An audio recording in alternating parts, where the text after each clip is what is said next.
प्रताप की अब खैर नहीं। दुर्गावती ने आज वो कर दिखाया जिसकी उम्मीद किसी को नहीं थी। जिस राज को इंदु ने इतनी चालाकी से छुपाया था, जिस साजिश को इतने हफ्तों तक दबाकर रखा गया था, वो आज दुर्गावती की आंखों के सामने खुल गया है। जी हाँ, आज दुर्गावती ने तेज प्रताप को रंगे हाथों पकड़ लिया है और अब उसके पास कोई बहाना नहीं बचा। जो इल्जाम अब तक दुर्गावती के सिर पर मढ़ा जा रहा था, वो इल्जाम अब पलटने वाला है और सीधा निशाना बनेगा इंदु और तेज प्रताप। लेकिन सवाल यह है कि क्या दुर्गावती अब यह सच्चाई गंगा माई तक पहुंचा पाएगी या फिर इंदु एक बार फिर अपनी चालबाजी से सबको उल्लू बना देगी।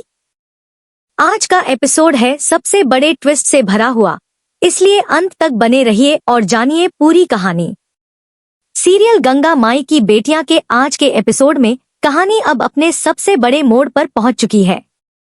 जहां एक तरफ गंगा माई का ढाबा जलने के बाद पूरा घर मातम में डूबा हुआ है, वहीं दूसरी तरफ दुर्गावती पर लगा इल्जाम उसे अंदर ही अंदर तोड़ रहा है। दुर्गावती जानती है कि उसने कुछ नहीं किया, लेकिन सबूत तो सब उसी के खिलाफ जा रहे हैं। इसी उलझन में दुर्गावती ने ठान लिया है कि वो खुद इस राज से पर्दा उठाकर रहेगी। फिलहाल जो सीन आने वाला है उसमें दुर्गावती चुपके से तेज प्रताप की हरकतों पर नजर रखना शुरू कर देती है।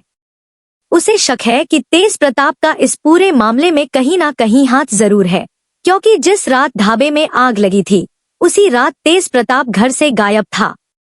यह बात दुर्गावती को अंदर ही अंदर खटक रही थी और अब वो इस शक को यकीन में बदलने की पूरी कोशिश करने वाली है। अब यहाँ पर दुर्गावती एक चाल चलती है। वो तेज प्रताप के करीबी दोस्त से मिलती है और बड़ी ही चालाकी से उससे बातों ही बातों में सच उगलवाने की कोशिश करती है। शुरुआत में तो तेज प्रताप का दोस्त कुछ भी बताने से मना कर देता है, लेकिन दुर्गावती इतनी आसानी से हार मानने वाली नहीं है। वो उसे समझाती है कि अगर सच सामने नहीं आया तो एक बेकसूर औरत की जिंदगी बर्बाद हो जाएगी। आखिरकार तेज प्रताप का दोस्त डर के मारे टूट जाता है और दुर्गावती को बताता है कि उस रात तेज प्रताप को किसी ने बुलाया था और वो कोई और नहीं बल्कि इंदु थी। यह सुनकर दुर्गावती के पैरों तले जमीन खिसक जाती है।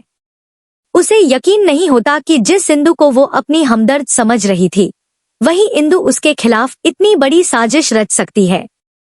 फिलहाल दुर्गावती अब पूरी तरह से सतर्क हो जाती है।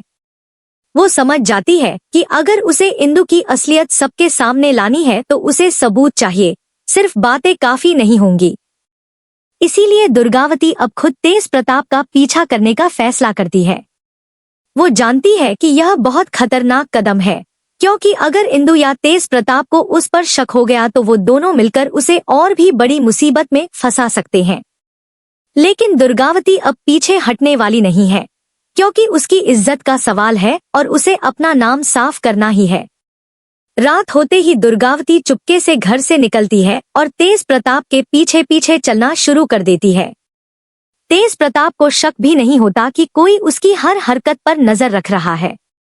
वो सीधा एक सुनसान जगह पर पहुंचता है, जहां पहले से इंदु उसका इंतजार कर रही होती है। दुर्गावती दूर खड़े होकर दोनों की बातें सुनने की कोशिश करती है और यहीं से शुरू होता है वो पल जिसका सबको इंतजार था। इंदु और तेज प्रताप की आपस में बातचीत शुरू होती है और इंदु उसे धमकी देती हुई नजर आती है।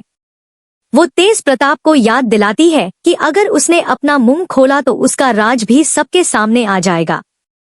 तेज प्रताप डरा हुआ खड़ा रहता है, क्योंकि वो जानता है कि इंदु के पास उसके खिलाफ भी कुछ ठोस सबूत हैं। यह पूरा नजारा देखकर दुर्गावती को यकीन हो जाता है कि यह पूरी साजिश इंदु ने ही रची है और तेज प्रताप सिर्फ एक मोहरा बनकर रह गया है। लेकिन अब सबसे बड़ा सवाल यह है कि दुर्गावती इस राज को कैसे उजागर करेगी, क्योंकि सिर्फ देखना काफी नहीं होगा, उसे कुछ ऐसा चाहिए जो सबूत के तौर पर काम आए।